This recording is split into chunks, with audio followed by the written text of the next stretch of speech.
Opulence will always be associated with Indian royalty. The former princely states have their own stories, deeply rooted in their cultures, laced with affluence. In season 1, we told you about the 900 Rolls-Royce cars being owned by the Indian Maharajas between 1908 and 1938.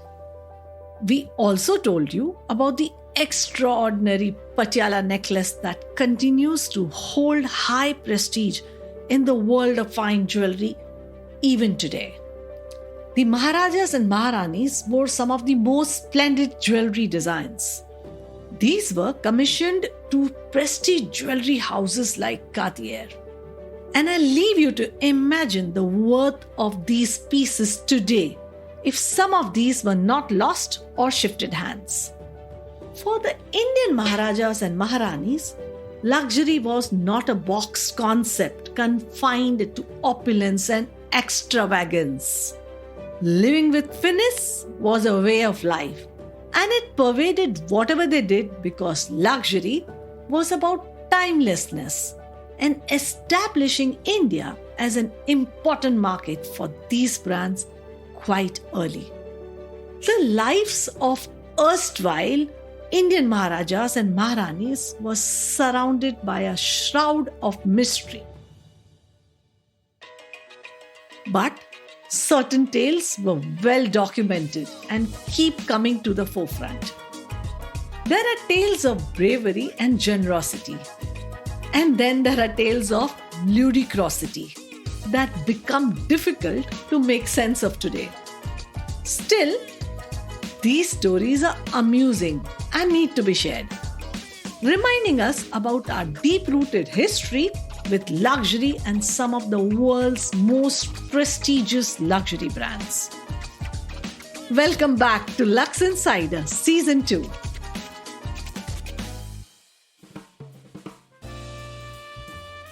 Let's begin with the tale of Roshanara and Bobby. We all know about Queen Elizabeth II's love for her corgis.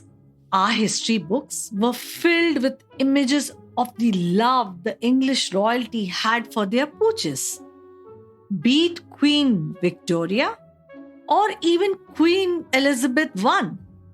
I have an interesting tale about an Indian Maharaja, the Nawab of Junagadh, and his love for his pooches.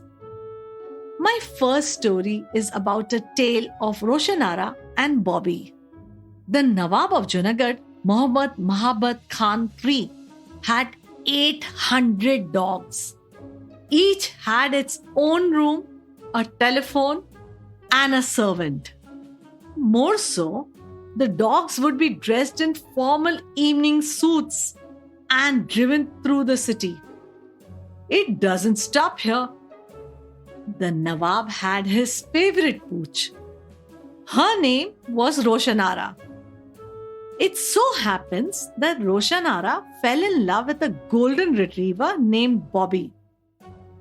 No second guesses on what the Nawab did next. He organized a magnificent gala for the marriage of his favorite Roshanara and Bobby. How extravagant, you may ask. Here are the details. The bride pooch was shampooed, perfumed, adorned by jewelry, and dressed in intricately designed brocade. She was brought in on a silver palanquin to the Darbar Hall where the wedding was to take place. On the other hand, the groom, wearing gold bracelets and a necklace, was received at the railway station by 250 of his kin dressed in brocade, a military band, and a guard of honor.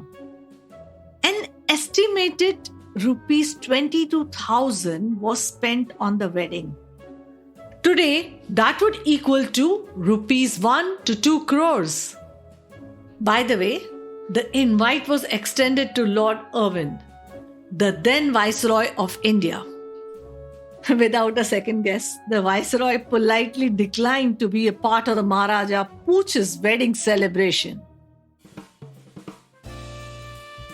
next one, which I want to share with you all, is the tale of a Maharaja and his traveling silver vessels. Talk about not traveling without your favorite belongings, and especially for a person like me who travels often. Well, this Maharaja took things a notch higher. Forget about jewels, shoes, or any other personal belongings that Maharajas traveled with. The Maharaja of Jaipur, Maharaja Sawai Singh too, entered the Guinness Book of World Records for having the largest silver sterling vessels. What did these vessels carry? Ganga Jal. Wherever the Maharaja travelled, so did his 2 silver sterling vessels filled with Ganga Jal. And hold your breath. The vessels were made by melting 14,000 silver coins. Today, these vessels can be viewed at the Maharaja Sawai Singh II Museum at the City Palace in Jaipur. I've been there. Please go and visit. And now, on to the next 2 stories about 2 important products in the history of Indian luxury that went missing. The first is the tale of the first Rolls Royce in India. This may be the first dot that may explain how the love affair of Indian Maharajas and the British luxury car maker Rolls Royce began. The very first Rolls Royce car to be imported into India was a Silver Ghost, which was also termed as 40 to 50 HP horsepowers. The owner of this Silver Ghost was a merchant trader called Frank Norbury. Norbury christened his car the Pearl of the East. It was initially showcased at the Bombay Motor Show in 1908. Norbury then had the car participate in the grueling Bombay to Kolhapur rally. Why do I say grueling? Race criteria outlined that no stops would be made along the way and the bonnet would be locked to make sure no breakdowns could be attended to.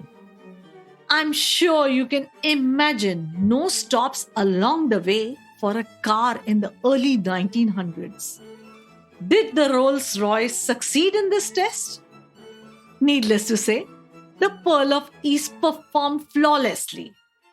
And it caught the eye of Indian Maharajas. So, who was the first to buy this car?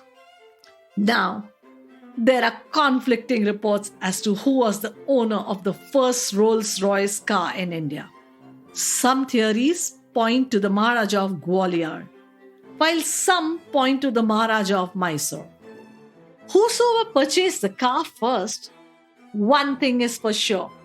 Almost every Indian Maharaja purchased a Rolls-Royce car. We know about this fascination from the fact that at least 900 Rolls-Royce cars were seen in British India before 1947. You may be wondering what happened to the first Rolls-Royce that was purchased. The Pearl of the East was not passed down from one generation to the other. In fact, no one has a clue of where the Pearl of East went, and there are even no pictures in the public domain. It simply vanished.